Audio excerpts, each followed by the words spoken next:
Fala pessoal, aqui é o professor Matheus Oliveira, professor de Educação Física do Cefem. E nessa semana a atividade vai ser aquele tipo de atividade oposta. Eu não passarei vídeos para vocês. Eu vou pedir para vocês fazerem alguma coisa por mim.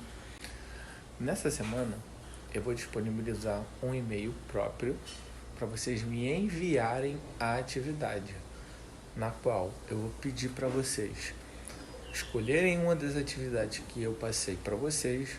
Eu já pedi algo parecido, só que dessa vez vocês vão fazer, vocês no caso os alunos, vão fazer e pegar alguém da família, seja primo, pai, mãe, tio, para fazer junto, para a gente fazer todos juntos.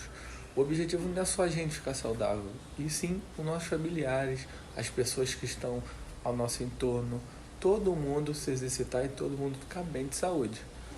Então eu peço que por favor vocês façam a atividade, peguem um familiar e façam com ele a atividade.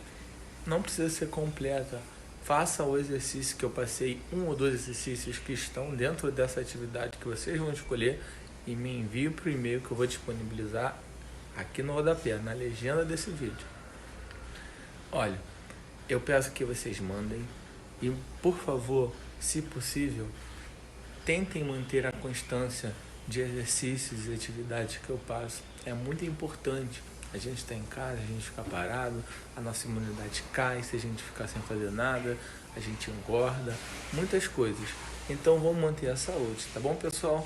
Até a próxima semana, vou aguardar o vídeo de vocês. Qualquer dúvida, mandem para mim. Qualquer sugestão, mandem para mim pelo WhatsApp, pelo e-mail e tudo. Prestem atenção no novo e-mail que eu vou... Então é isso, um forte abraço a todos, uma ótima semana e estarei aguardando os e-mails. Fiquem com Deus e até a próxima, pessoal.